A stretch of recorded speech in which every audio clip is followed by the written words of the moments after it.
Wel, helo i chi gyd, a chroeso i'r sesiwn yma sy'n cael ei gynnal i nodi diwrnod rhyngwladol Merched 2022 wedi drefnu gan Academi Hywel Teifi. Angharad Davies dwi'n athro ac yn ymgynghorydd mewn microbioleg a haint yn yr Ysgol Feddygaeth yma yn Abertawe. A'r pwnc sy'n cael ei ystyried heddiw ydy profiadau merched sy'n gweithio mewn meddygaeth dros gyfnod y pandemig Covid-19. Mae hi bron yn union yn 2 flynedd ers i Covid-19 gyrraedd Cymru. Efallai bod rhai ohonoch chi'n cofio mai yma yn Abertawe y gwelwyd yr achos cyntaf o Covid-19 yng Nghymru ar y 7 ar 20 o Chwefror 2020. Ac erbyn yr 11 o Fawrth, bron union 2 flynedd yn ôl, mi welson ni'r haint yn lledyn y gymuned yng Nghymru am y tro cyntaf yng Nghaerffili. Felly, dyna ydyn ni'n mynd i fod i drafod heddiw, a mae bleser mawr iawn i mi gael cyflwyno'r panel sy'n mynd i fod efo ni heddiw. Yn ymuno efo ni mae Dr Llinos Roberts, Yr Athro Gwyneth Davies a Shannon Rowlands. Mae Dr Llinos Roberts yn dod yn wreiddiol o Fangor a bellach yn gweithio fel meddyg teulu yng Nghwm Gwendraeth. A hi sy'n arwain y tîm addysg yn y gymuned yng Ngholeg Meddygol Prifysgol Abertawe, felly yn trefnu llefydd i fyfyrwyr fynd i ymuno â meddygon teulu yn ystod i haddysg. Hefyd efo ni mae'r Athro Gwyneth Davies sy'n athro mewn meddygaeth anadlol yn yr Ysgol Feddygaeth ac yn ymgynghorydd ysgyfaint. A Shannon Rowlands sy'n fyfyrwraig yn ei blwyddyn ola ar yn cwrs meddygaeth i Raddedigion ni. A mae hi'n dod yn wreiddiol o Gastell Newydd Emlyn a mae ganddi radd flaenorol mewn biofeddygaeth o Brifysgol Caerdydd. Felly, fel allwch chi ddeall, mae pob un o'n panelwyr ni wedi cymryd rhan bwysig a gwneud cyfraniadau pwysig iawn mewn meddygaeth yn ystod y pandemig, ac i gyd o safbwyntiau tra gwahanol. A maen nhw wedi cytuno i rannu rhai o'i profiadau efo ni heddiw. A dyn ni'n ddiolchgar iawn iddyn nhw am ymuno efo ni. Felly, o'n i'n meddwl byddai'n dda cychwyn yn y cychwyn cyntaf a gofyn i chi, Gwyneth a Shannon a Llinos, be oedd eich ymateb chi pan glywsoch chi gyntaf am yr haint newydd ma'n ymddangos yn China? A pryd ar chi sylweddoli mor ddifrifol oedd y sefyllfa? Allwn ni falle gychwyn efo chi, Gwyneth. Diolch. Wel, fi'n credu oedd neb yn deall reit ar y cychwyn faint mor difrifol fydde'r pandemig wrth gwrs, a wedyn dechrau sylweddoli falle bod e'n difrifol, ond teimlo, wel, mae'n difrifol rhywle arall yn y byd dyw e ddim yn debygol o effeithio ni yma.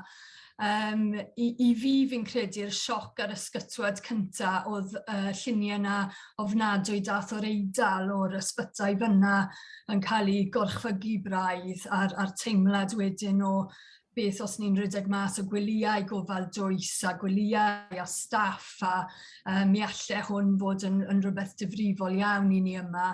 Dyna oedd y sioc cyntaf, really. Ond fi'n credu oedd pobl yn sylweddoli'r dyfrifoldeb trwy'r mis Mawrth na, really. A o'n i'n synnu oedd cyfnod clo ddim wedi cael ei galw o leia wythnos cyn nath e cael ei galw, achos fi'n credu oedd pawb, ni yn y byd gwyddonol yn deall dyfrifoldeb y peth. Fi'n credu oedd pobl, chi'n gwybod, pobl ar y stryd yn hefyd yn deall dyfrifoldeb y peth, really, hefyd. Ie, a be amdano ti, Llinos? Be oedd yn mynd drwy dy feddwl di ar y dechrau cyntaf? Ie, mae'n anodd iawn cofio nôl, tydi, 2 flynedd yn ôl.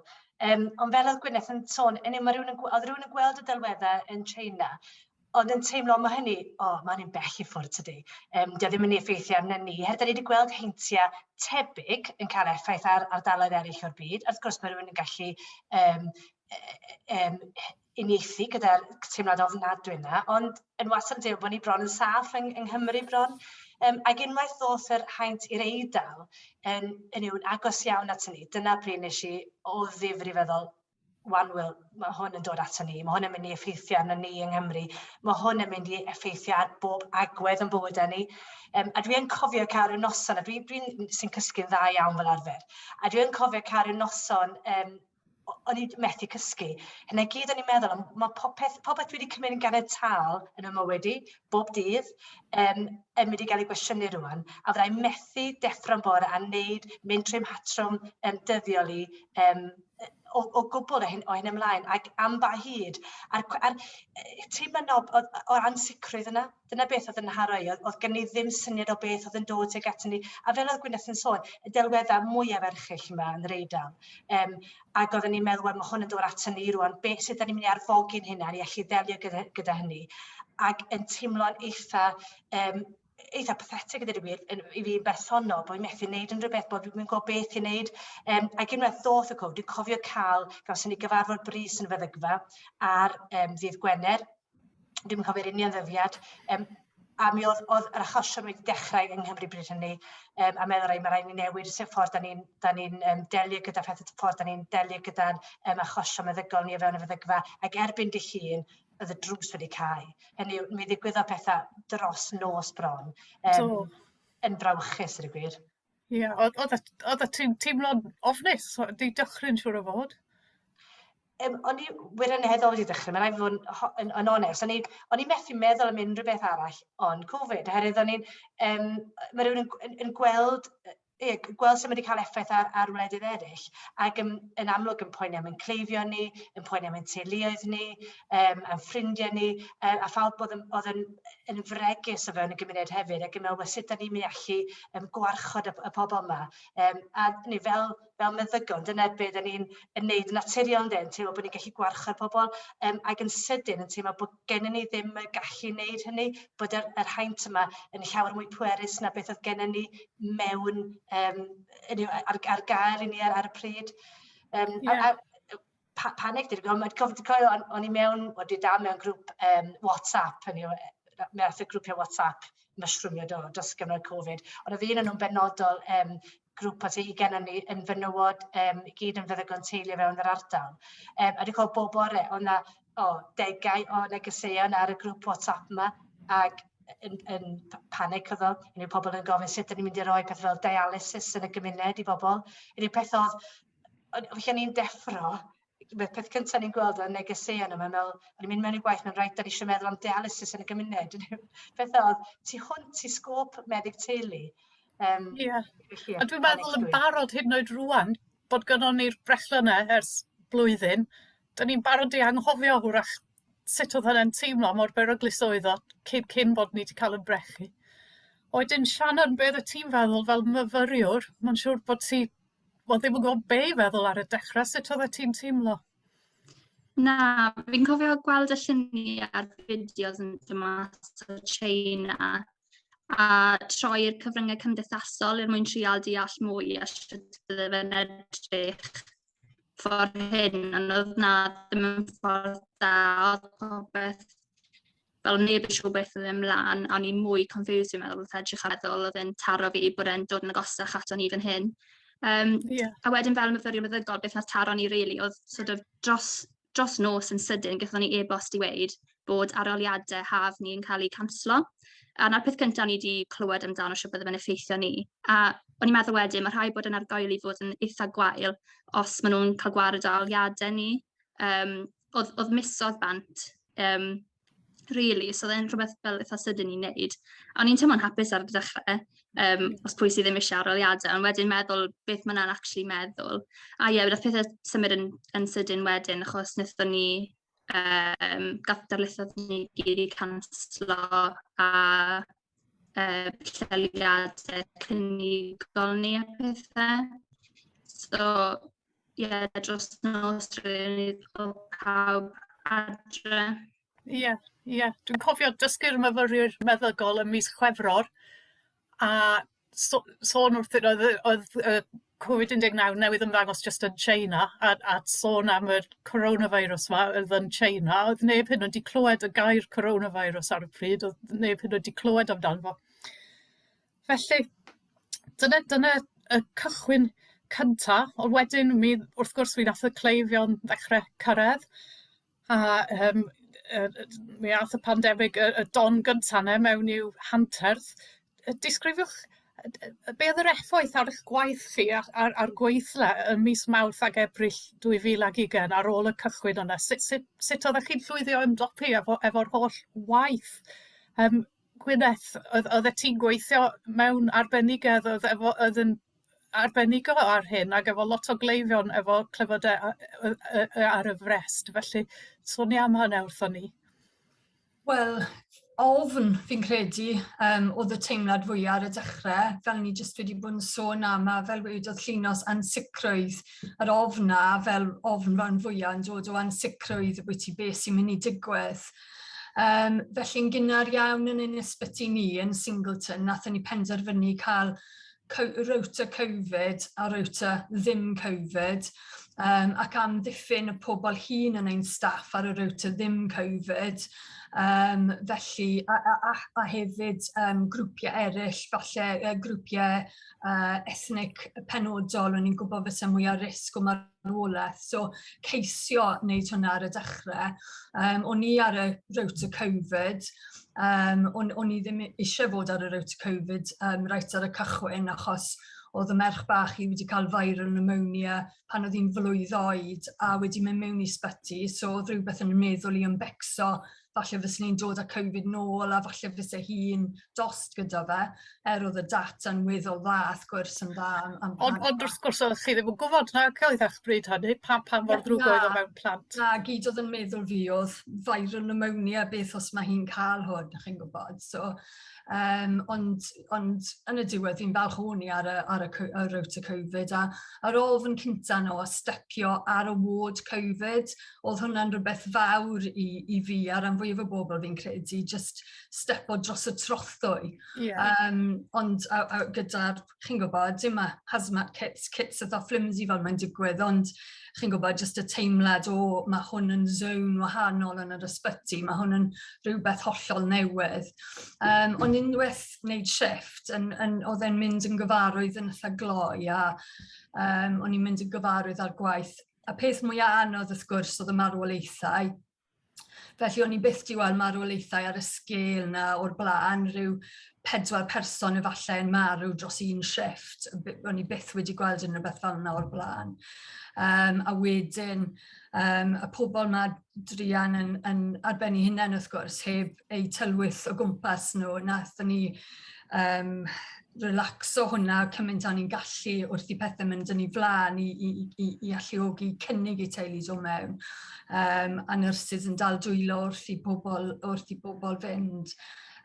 Beth oedd yn anodd iawn oedd dweud y newyddion dros y ffôn i bobl. So fi'n cofio yr galwad mwyaf anodd oedd dweud wrth mam yn ei henaint bod i mab wedi marw. So oedd hwnna yn rhywbeth anodd iawn i dweud dros y ffôn. A dwi byth di goffod wneud hwnna o'r blaen, achos fel arfer ni'n dweud i pobl bod rhiant wedi marw, so dwi ddim yn rhywbeth gyfarwydd o gwbl. Oedd y camaraderie a'r teimlad o'r staff ar y ward yn rhywbeth oedd yn cario ni trwyddo. Anodd iawn ar y nyrsir wrth gwrs, fi'n credu mwy na neb wrth gwrs. A nes i symud mas o'r tŷ am ryw 30 pan oedd shifts fi arno, so o'n i'n aros mewn fflat gwag gan ffrind. A wedyn pethau bach fi'n cofio fel goffod cawodi 8 gwaith dros penwythnos. O pethau bach fel yna chi'n cofio o ran fod yn obsesif amdano fe ar y dechrau, yn sicr yn y don gynta. Ond wedyn, chi'n gwybod, yn mwy ddiweddar, dwi wedi cael Covid 2 waith, mae'r ofn wedi mynd. Ond reit ar y dechrau, fi yn cofio, chi'n gwybod, oedd e'n wahanol iawn. Ond bydd hwnna'n profiad bywyd a dod ar staff na yn agos am bywyd, really, o gorfod gweithio trwy hynna ar nyrsys, a juniors, y tîm i gyd. Felly, profiad fawr a rhywbeth na ni byth anghofio. Ie. A mi oedd hi ar y pryd, mi oedd hi'n beryglus, achos oedd pobl ddim yn gwybod sut i drin ar cleifion yma, ac oedd dim brechlyn a dim triniaeth wedi cael ei profi. Da ni wedi dod gymaint ymlaen mewn 2 flynedd, a mae'n hawdd anghofio y gwahaniaeth sydd yn barod yn dydi. Wedyn, Llinos, mewn meddygfa, mae'n siŵr bod y patrwm eich gwaith chi wedi newid dros nos, athoch chi draw i'r video consultations, do? Wel, do, dwi'n cofio, mi ddigwyddodd y dros nos, yn sydyn, o fod yn, hon natur meddyg teulu di bod ni yn dod i nawr bod yn cleifion yn dda iawn, bod ni'n mwynhau y cyfathrebu yna gyda chleifion, a dyna pam nes i mewn i fod yn meddyg teulu mwyn magu'r perthynas yna gyda chleifion, ac yn sydyn, oedd y berthynas wedi newid yn llwyr, oedd y drysau, y feddygfa'r gair, bod y feddygfa dal yn parhau weithio, byddwn nifer o bobl falle yn cwestiynu os oedden ni dal yn gweithio, oedden nhw'n meddwl falle, mae'r bod y drysau'r gair, nad oedden ni yna'n gweithio. Mi oedden ni, sicrhau bobl, mi oedden ni'n parhau weithio tu ôl i'r drysau caeedig. Ond oedd y ffordd o pobl yn cysylltu gyda ni wedi newid yn llwyr a dros nos. Mae rai fi ddweud pa mor wych oedd y cleifion wedi mateb i hyn a wedi addasu mor gyflym. Enwedig falle pobl sydd wedi arfer gyda natur meddyg teulu bod nhw'n gallu dod mewn a gweld y meddyg yn sydyn, bod nhw'n methu wneud hynny yn gorfod cyfathrebu dros y ffôn. A hynny'n sialens enfawr i bobl falle sydd yn methu defnyddio'r ffôn yn rhwydd, pobl sy'n methu defnyddio'r rhyngrwyd yn rhwydd, pobl sydd falle efo problemau gyda cliw. Hynny'n sialens enfawr i bobl. A mi nathon ni weld ysbryd cymunedol ar ei ora. Da ni parhau weld hynny, wrth gwrs, ond dyna un o'r pethau positif ddoth o'r cyfnod yma oedd bod yr ysbryd cymunedol yn dwi'n gweithio yn tymbl across hands. A nathon ni weld yr gymuned yn dod at ei gilydd mwyn helpu gilydd os y rhywun yn sâl neu rhywun angen cysylltu gyda feddygfa ac methu gwneud hynny hunain, bod a gymydog neu aelod y teulu yn barod i wneud hynny. Ond ie, mi newid ni bethau dros nos, a felly athon ni'r system triage dros y ffôn, lle mae pobl yn ffonio i gael y pwyntiau gyda'r meddyg yn ffonio nôl ac wedyn yn penderfynu os oedd angen gweld y claf neu beidio. Da ni wedi parhau gyda'r un system mewn ffordd, a dweud y gwir, oedd llawer y feddygfeydd wedi newid i'r system yma beth bynnag. Ond be nath Covid nath yn lluchyn i gyd i mewn i'r system yma yn bach yn gyflymach na falle fysa ni wedi dymuno gwneud. Da ni wedi llacio cryn dipyn wrth gwrs erbyn hyn ac yn dod fe llawer mwy o gleifan i mewn i'r feddygfa. Ond mae'n rhai pethau gallen ni i delio gyda nhw dros y ffôn. Ond ar y cychwyn na, mi oedden ni'n delio gyda llawer gormod bethau byddwn ni'n dadlau dros y ffôn. A mi oedd rhywun yn cymryd risgs weithiau wrth delio gyda pethau dros y ffôn neu dros fideo, byddwn ni fel arfer wrth gwrs eisiau gweld. Ac oedd hynny yn rhannol i wneud gyda'r system o ran oedd yr canllawiau'n hollol glir, dyle cleifion ddim dod mewn i feddygfa, ond i bawb o wirioneddol angen iddyn nhw. A oedden nhw'n ymwybodol o hynny o ran y risg i'r claf, a hefyd oedd cleifion ddim eisiau dod mewn. Oedden nhw'n gyndyn iawn i ddod mewn, hyd yn oed os ni'n pwyso arnyn nhw i ddod mewn ac yn esblynu bod gyda ni ardal, oedd Gwyneth yn sôn am yr newidiadau nathon nhw'n ysbyty, be nathon ni'n y feddygfa, oedd creu un ardal o fewn y feddygfa, lle os oedd ganddyn nhw symptoma, oedd falle yn swnio fel Covid, a byddwn ni'n gweld nhw yn y stafell yma lle oedd y stafell cael ei lanhau yn drylwyr ar ôl pob claf, felly oedd y risg yn llawer llai. Ond eto, pobl yn gyndyn iawn i ddod mewn i feddygfa. Fedrai ddeall hynny llwyr, a pobl ddim eisiau gadael tŷ. A da ni'n parhau weld hynny rwan bod pobl bron yn ofni oherwydd bod yn sylweddoli beth oedd y risg. Hyd yn oed rwan yn gyndyn i adael y tŷ.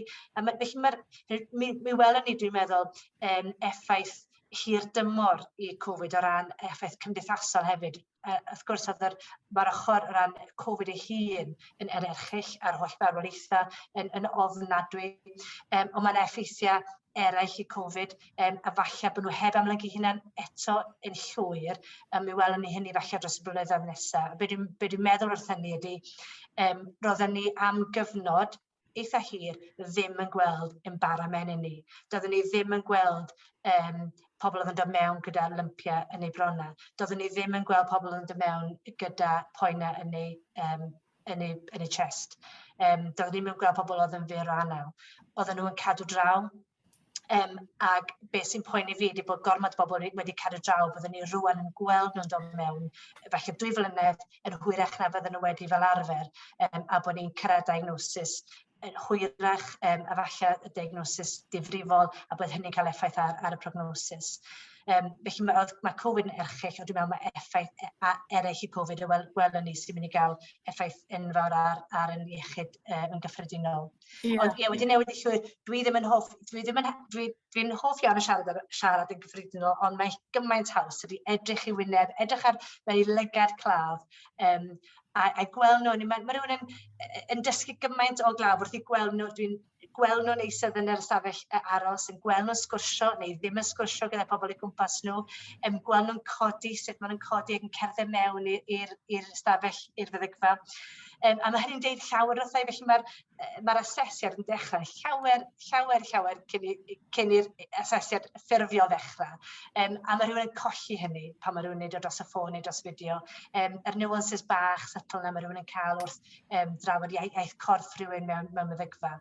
A dwi'n colli hynny'n enfawr, a dwi'n edrych ymlaen i ni fynd nôl i system lle dyn ni yn gweld llawer mwy o bobl wyneb yn wyneb. Dyna pam fes i'n feddyg teulu, mwyn teimlo bod Clef yn dod yn nabod fi, a bod fi'n dod yn nabod yn Clefio. Mae nifer fawr o Clefio wedi bod yn siarad efo nhw yn rheolaidd iawn dros y 2 mlynedd diwetha, sy'n ni'n gweld nhw ar y stryd rwan, byddwn ni ddim yn nabod nhw. Mae'n ddiddorol clywed amdano bod ti'n poeni am y bobl ar i ddim dod i'r feddygfa efo pethau dylen nhw. Wyt ti'n meddwl, a hefyd Gwyneth, o ran y bobl yn ddim yn gallu dod i weld pobl pan oedden nhw'n marw. Ydych chi fel fod yna wedi bod bron gor-ymateb i hynny? A bysach yn edrych yn ôl dyle'r bod rhywbeth wedi digwydd yn wahanol am hynny. Gwyneth, o'n i'n teimlo'n aneswyth yn clywed am bobl yn ddim yn cael mynd i weld i teulu agosaf pan oedden nhw ar fyd marw. Be ti'n feddwl wrth edrych nôl am hynny?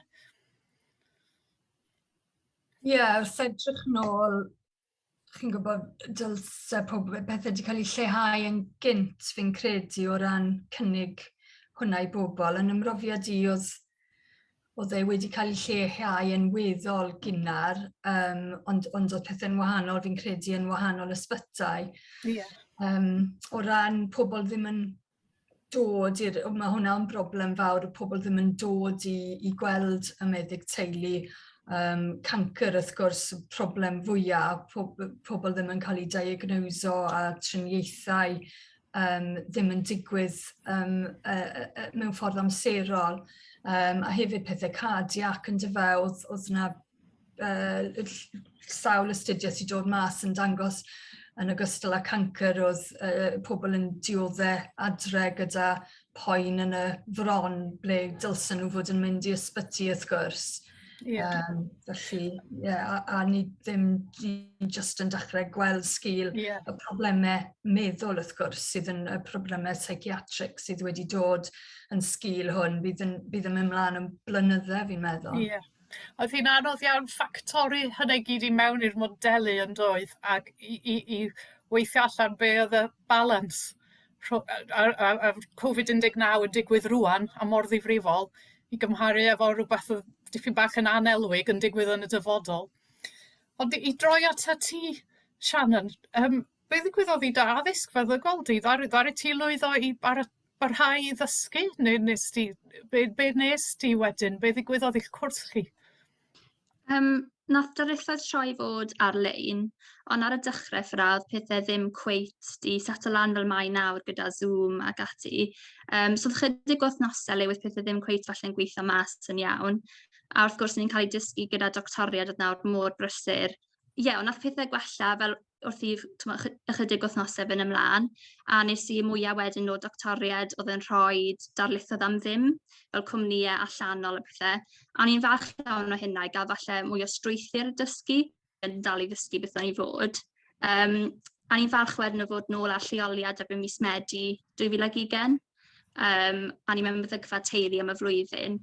A ddim mor neis bod nôl yn dysgu, rhan o tîm, teimlo bod fi'n parhau gyda fy addysg feddygol, ond ni'n teimlo bach yn ansicr bod fi'n neud digon a bod fi'n neud y pethau iawn. So gobeithio bod pethau'n nôl i normal. Fi'n teimlo bod ni gyd wedi bod yn yr un cwch, mae wedi bod yn anodd, ond ni gyd wedi cael yr un profiad, really. A jyst gobeithio byddwn ni'n dal a lan nawr mewn pryd.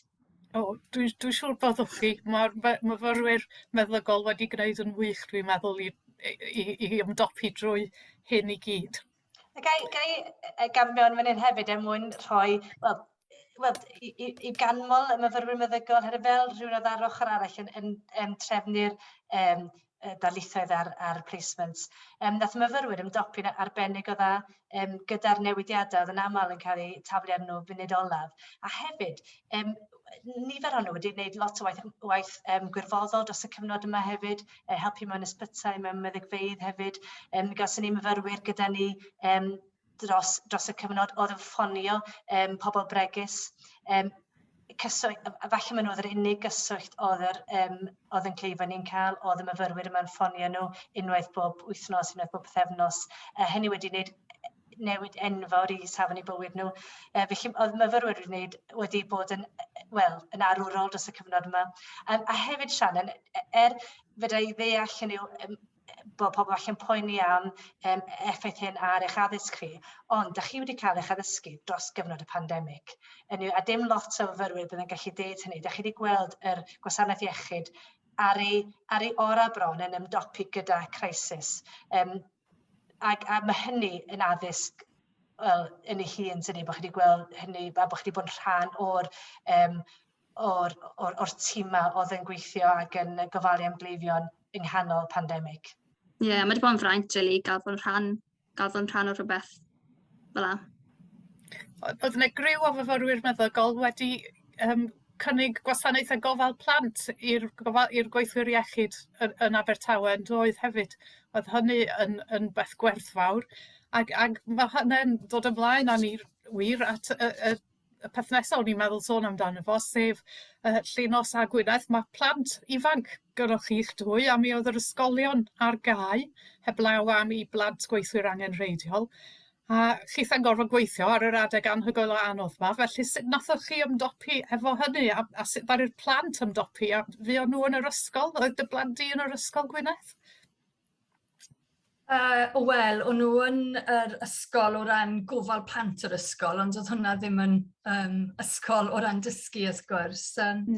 O'n i'n falch iawn o'r plant, achos nathon nhw dysgu fod yn fwy hunan ganyliol na maen nhw byth wedi bod o blaen, o'n nhw'n gorfod fod. So, o'n nhw'n weddol ifanc, ond o'n nhw'n saino hunan mewn i Teams meetings nhw enghraifft, arbennu hunan, pan o'n nhw'n y tŷ gyda, chi'n gwybod, brawd hun ac yn y blaen. So, oedd fi am partner i'n gweithio jyst y bod llawn amser. O'n i'n teimlo'n eog iawn am y plant o ran addysg nhw, felly o'n i wedi gwneud braidd dim o'r chi'n gwybod, dysgu nhw adre, a teimlo'n eog iawn am hynny.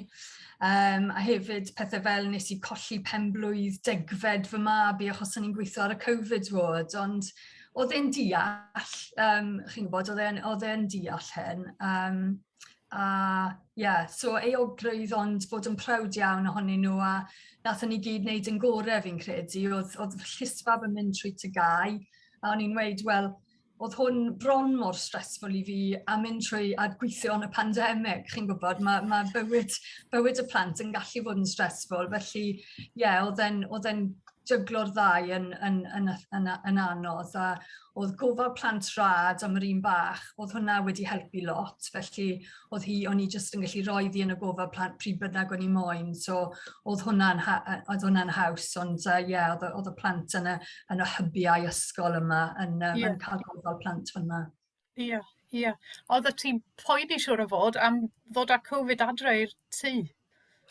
O'n i yn y don cynta yn sicr, felly o'n i'n symud mas i byw mewn fflat yn ystod shifts fi, so o'n i'n gweld hwnna'n anodd iawn, a teimlo o'n i ddim eisiau rhoi cwtches iddyn nhw cymaint, achos o'n i ddim eisiau risgo fe am cwbl o dyddiau ar ôl shifts fi, a oedd eitha lot o shifts ar y dechrau, felly oedd hwnna i gyd, oedd yn amser anodd, ond oedd e'n haws fi'n credu o ran hwnna yn yr ail don wrth i ni mynd yn fwy gyfarwydd, really. Ac oedd yr ysgolion yn fwy cyfarwydd hefyd yn doedden, oedd yna well siap yn yr ail don. Ond dwi'n siŵr fod dy blant di'n ofnadwy o falch ohona ti, oedden nhw'n gwybod bod ti'n gwneud rhywbeth pwysig, so dwi'n siŵr bod ti ddim angen teimlo'n eog. Be amdano ti, Llinos? Oedd dy blant di yn yr ysgol? Nathon nhw ddim i'r ysgol, mae ddorol bod Gwyneth yn sôn am eogrwydd. Dwi'n bod teimlo'r eog rhywbeth bron emosiwn naturiol mae'r rhiant yn teimlo tydi be bynnag nhw'n wneud, mae'n rhyw elfen eogrwydd. A da ni beth yn teimlo bod ni'n wneud jobyn gwych y beth. Ond fel ti'n sôn Angharad, dwi'n siŵr bod y blant i Gwyneth mor hynod o frod ohono ti o'r gwaith gwych nes dros y cyfnod yna. A mae rhywbeth wrth nhw edrych yn ôl hefyd, y bydde rhywbeth y bydde nhw'n gallu ymhyfrydu ynddo fo yn rhywbeth nes i wneud dros y cyfnod yna. Ac mae yna lot o benblwyddi eraill yn does, anyway, i ddathlu. Ond ath yn plant i ddim i'r ysgol, bod y ddarpariaeth yna yng Nghaerfyrddin. Mae ngwryd yn ffodus iawn mewn gweithio fel darlithydd yn y brifysgol, a mi oedd o'n gallu gweithio adre. Ac dyna'r penderfynu nathon ni, bod o'n gweithio adre a bod o'n cael y cyrfodeb o ofalu o'n plant. I ryw raddau, ni'n gwybod bod gen i opsiwn hawsa mewn ffordd. O'n i'n cael gadael i fynd i'r gwaith yn y bore ac yn dod nôl hwyr ac oedd gan fodd yn driglo popeth adre, yn driglo'r gwaith gyda'r plant. Ar y pryd oedden nhw'n fach, felly oedd mae'r lle ar 6, felly oedd tua 4 ar y pryd. Felly doedd pethau fel mynd yn annibynnol, mynd ar y cyfrifiadur ddim yn opsiwn iddo fo. Ond mynd athyn nhw, gaston nhw'r rwtîn bach i hynny yn ystod y clo cyntaf. Nes i, a nathon ni, dwi'n meddwl, fel teulu, gweld yr ail gyfnod clo yn fwy heriol. Oherwydd bod y disgwyliad yna i wneud gwaith. Oedden ni'n gweld bod hynny'n fwy anodd, yn y cyfnod clo cyntaf, doedd y disgwyliad ddim yna. Oedd y plant oedd yn neud chydig bach o rhywbeth yn y bore, rhywbeth oedd yn addysgiadol yn y bore, a yn y prynhawn oedd yn mewn dro neu chwarae. A dyna'r patrwm gos nhw. Yn yr ail cyfnod lo, oedd y ddisgwyliad iddyn nhw'n neud gwaith. Ac dwi'n cytuno gyda Gwyneth, nathon nhw ddatblygu annibyniaeth dros y cyfnod yma'n sicr, a mwy na fydden nhw wedi wneud fel arall. Ond eto, ni'n gweld bod yn eitha sialens iddyn nhw. Ond yn hynod o frod nhw, mae plant yn addasu yn arbennig y ddau sefyllfaoedd bydden ni fel oedolion falle yn gweld yn ofnadwy anodd. Ond dwi'n meddwl mae'r un beth nathon nhw golli, wedi y ferchynes gen i, ydy'r elfen gymdeithasol o beth methu gweld i ffrindiau. A mae'r ysgol yn fwy na dim ond addysg, mae o'n gyfle i ddysgu sgiliau cymdeithasol, cyd-fynd gyda phobl eraill, a falle bod ni yn gweld, efallai welwn ni plant o'r genedlaeth yma wedi colli allan ar 2 flynedd bron o ddatblygu sgiliau naturiol o bydden nhw'n cael o fynd i'r ysgol yn ddyddiol. Ond eto, nathon nhw'n arbennig o dda. Yr un gofid, fel Gwyneth sôn, o ran dod adre o'r gwaith, dwi'n cofio dod ac yn wedi os o'n i wedi gweld claf oedd efo symptomau Covid, o'n i'n eitha sicr bod ganddyn nhw Covid, neu bod i gartref gofal, lle ni'n gwybod bod Covid o fewn y cartref gofal, yr eogrwydd yna ddod adre, ac dwi'n i'n faint o gawodydd a cadw drawddi wrthyn nhw. Nes i ddim symud allan o'r tŷ, ond cadw drawddi wrth y plant, golchi, dyn nhw'n faint o'n siŵr bod fy nillad i ddim yn cyffwrdd. Mae rhywun yn ei meddwl nôl, a bron mae'n teimlo fel rhyw fywyd arall, ond eto dyna oedd jyst ddim yn deall pethau cystal a dyn ni erbyn hyn, ac wrth gwrs mae gen i brechiadau, da ni'n deall o'r mwy myfyrwys erbyn hyn, ond bryd hynny, a teimlo'n gosh, os dwi'n dod â hwn adre at y teulu, byddwn ni'n teimlo'n ofnadwy, ond eto dyma oedd y disgwyliad o ran ein gwaith ni, mynd i'r gwaith, doedd ddim yn opsiwn i beidio gweithio. Ond mae eogrwydd dwi'n meddwl rhan o fod yn rhiant. Ydy wir. Wyt ti'n meddwl fod y pandemig di newid eich patrwm gwaith chi'n barhaol te, mewn Meddygaeth Teulu? Dim dawt, ydy'n sicr. Dwi'n meddwl oedd y patrwm yn datblygu beth bynnag, a mae'n peryg cryn dristwch i fi dweud y gwir bod natur Meddygaeth Teulu yn newid fel y gymau. Da ni wedi symud oddi wrth yr model lle mae mae gan rhywun i meddyg teulu personol nhw sy'n nabod nhw tu chwyth allan. Ac erbyn hyn, mae rhywun, da ni'n gweld, enwedig efo'r cenedlaeth hun, maen nhw'n gweld hi'n anodd iawn, maen nhw'n dod mewn i'r dwi'n gweld pa doctor dwi'n gweld, pob tro dwi'n gweld doctor gwahanol. Ond dyna natur ynddo, ac erbyn hyn, wrth gwrs, da ni'n gweld bod yna agwedda sydd yn hwyluso pethau ni gyda'r system newydd. Does dim rhaid i bawb ddod i mewn i gweld ni yn y feddygfa.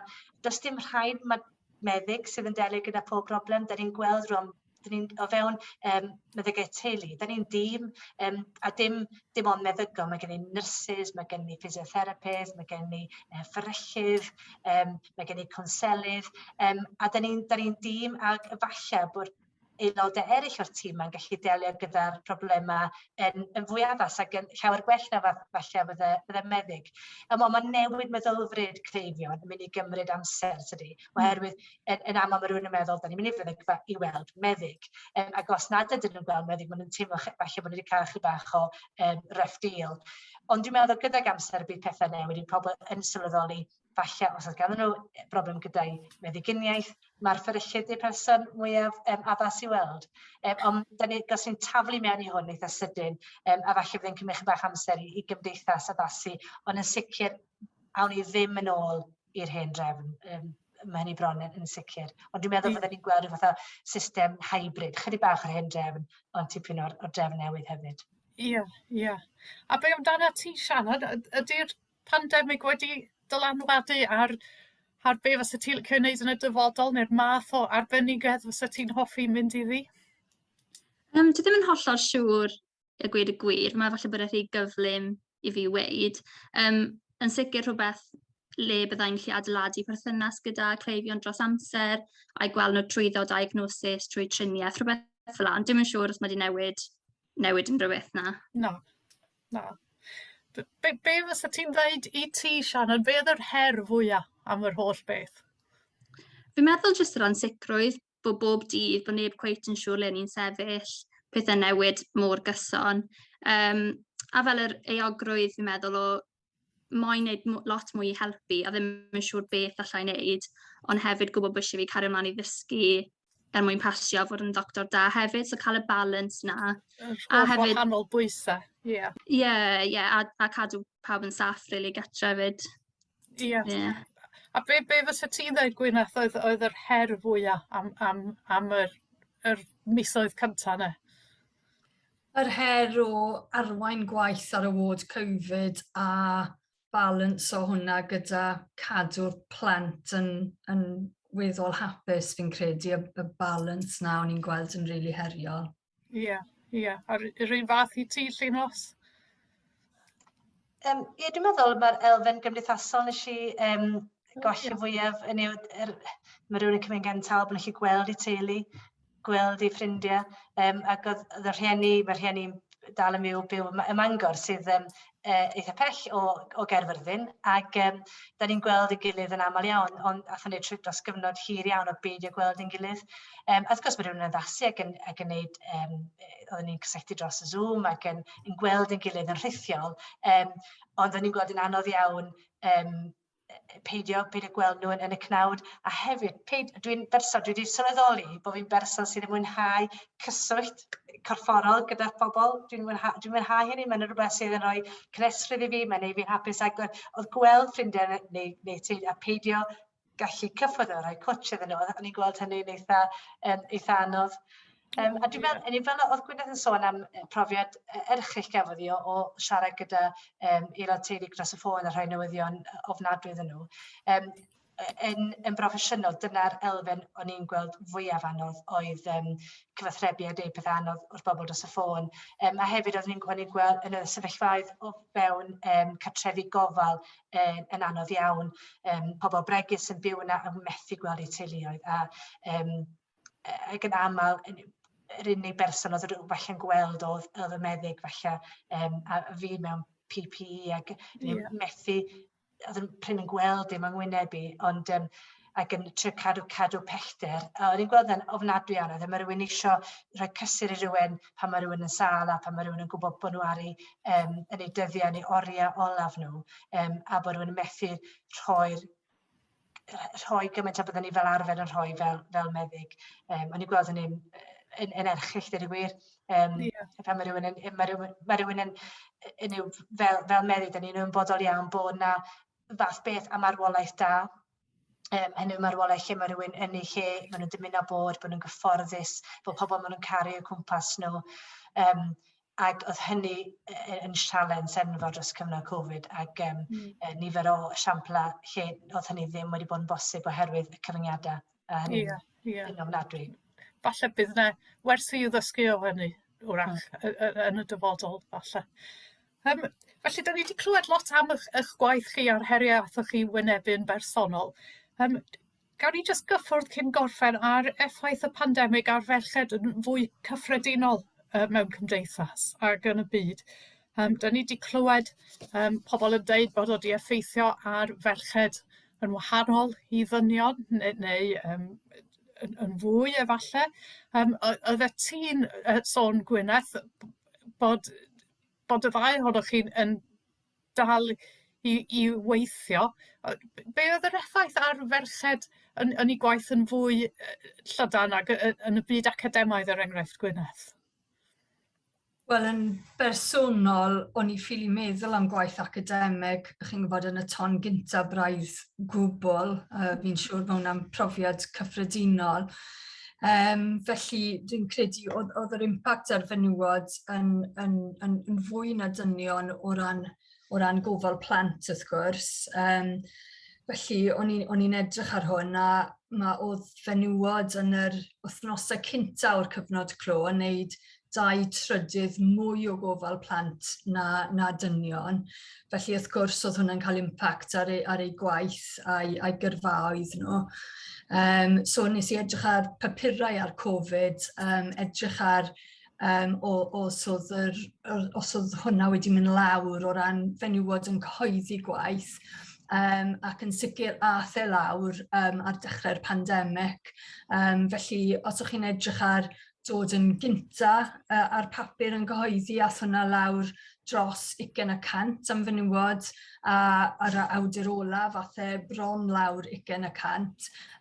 So ni'n dod o lefel is yn barod, wrth gwrs, so mae gostwng fel yna yn eitha significant. Ond wedyn oedd na bounce back erbyn diwedd 2020, oedd fenywod yn dechrau cyhoeddi mwy eto. Ac o ran fy ngwaith i, o'n i'n really keen i gyhoeddi a gweithio o ran Covid a gyhoeddi yn y maes na. So, oedd na impact fawr ar fenywod, a fi'n credu, wrth gwrs, am gofal plant, fi'n credu oedd yr impact fwyaf na. Ie. Falle nes i fod yn y ton gyntaf, fod dynion yn y byd academaidd wedi cyhoeddi mwy.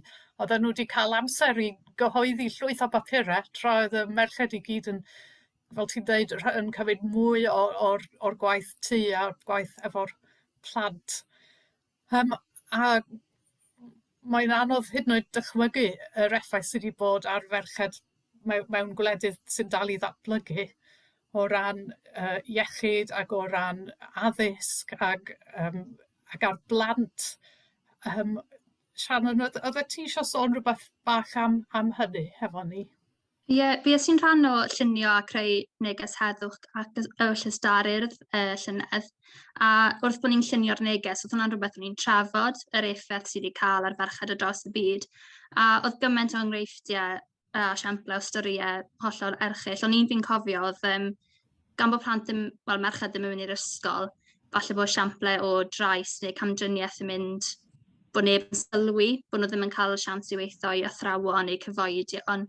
A rili mae'r risg o'r gwaith sydd wedi cael ei wneud i gwella cydraddoldeb i ferched yn mynd mewn peryg o cael ei ddadwneud, rili. A fi'n cofio un esiampl o bod 10 miliwn mwy o ferched mewn peryg o cael ei priodi tra'n blant, jyst achos yr effaith economaidd ar ei teuluoedd a pethau. So, fi'n meddwl bod ni heb cweit gweld yr holl impact o. Na. Dwi'n siŵr bod yr effaith da ni heb weld eto yn mynd i fod yn enfawr ac yn rhywbeth trist iawn wir. Felly, dyn ni'n cyrraedd tua'r diwedd rwan. Na i jyst ofyn i chi'ch tair, be ydych chi'n feddwl fydd eich atgofion cryfach chi mewn blynyddoedd i ddod am yr holl gyfnod? Be ddari wneud yr argraff fwy arnoch chi? Dach chi fynd i gofio am beth? Gwyneth, oedd ti'n dweud bod wedi dod â'ch tîm chi yn agos iawn at ei gilydd a chreu cyfeillgarwch fydd yn para'n hir. Ie, fi'n credu'r teimlad no fod yn prawd o fy nghyd gweithwyr a prawd o'r NHS, o gofal iechyd yn y wlad yma, fel nath pawb wneud job anhygoel fi'n credu i cadw popeth at ei gilydd. So, ie, teimlad o fod yn prawd. A hefyd fi'n credu nath cymdeithas sylweddoli, chi'n gwybod, pwy yw'r arwyr go iawn mewn cymdeithas. So, yn sydyn fi'n credu oedd pobl tu ôl oedd yn gweithio mewn siopau a pobl oedd yn gyrru loris yn cael eu gwerthfawrogi yn iawn, chi'n gwybod? Yeah. So, teimlad na, a gobeithio bydd hwnna'n rhywbeth hir dymor, bydd pobl yn shifto perspectives i gweld roles wahanol pobl mewn cymdeithas, really, a beth sy'n really wneud y wahaniaeth. Ie. Llinos? Ie, yn debyg iawn i Gwyneth yr gwir, yn yw'r balchder yn sicr yn y gwasanaeth iechyd yn gyffredinol ac yn gweld hynny, oedd rhywun yn gweld y posteri efo'r enfys dros bob man a pobl yn diolch i'r gwasanaeth iechyd. Ac oedd hynny'n beth da i gweld hynny bod ni'n gwybod gan gwasanaeth iechyd i ffeleddau, i wendida. Mae o wasanaeth iechyd yda ni wirioneddol eisiau warchod, da ni frod ohono fo, ac mae'r wasanaeth iechyd da ni angen i arbed a'i gadw, herwydd da ni mor lwcus o'i gael o. Felly tîm y balchder yn y gwasanaeth iechyd yn sicr, a hefyd balchder yn yr ysbryd gymunedol o welsgwrs hynny, hynny yw dros bobman, dros Gymru gyfan, oedden ni'n gweld pacedi bach o bobl oedd yn gwirfoddoli ac yn helpu cymuned, ac oedd hynny'n ysbrydoledig, gyda'r gwir bod pobl wedi mynd allan o'i ffordd i helpu eraill, ac mae'n beth sy'n bod yn cymryd pandemig i weld hynny, tydi, ond gobeithio bydd yr ysbryd yna yn parhau. Ac bod yr cyfnod wedi bod yn erchyll yn ofnadwy ac mae'r bod yr pobl sydd wedi colli bywydau a wedi bod yn ddifrifol wael wedi bod yn ofnadwy, efallai bydd elfennau positif yn gallu dod allan o'r cyfnod yma gobeithio. Ie, wel, gawn ni obeithio, ynde. A be amdano ti, Shannon, be yw ti'n mynd i gofio fwyaf, ti'n feddwl? Pan fyddi di'n hen fel ni, be fyddi di'n ei gofio?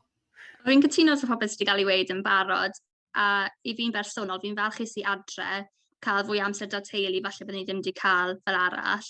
A fi'n mynd i cofio nôl a meddwl bod yn amser i really gwerthfawrogi'r pethau bach eto, a just joio pethau bach mewn bywyd.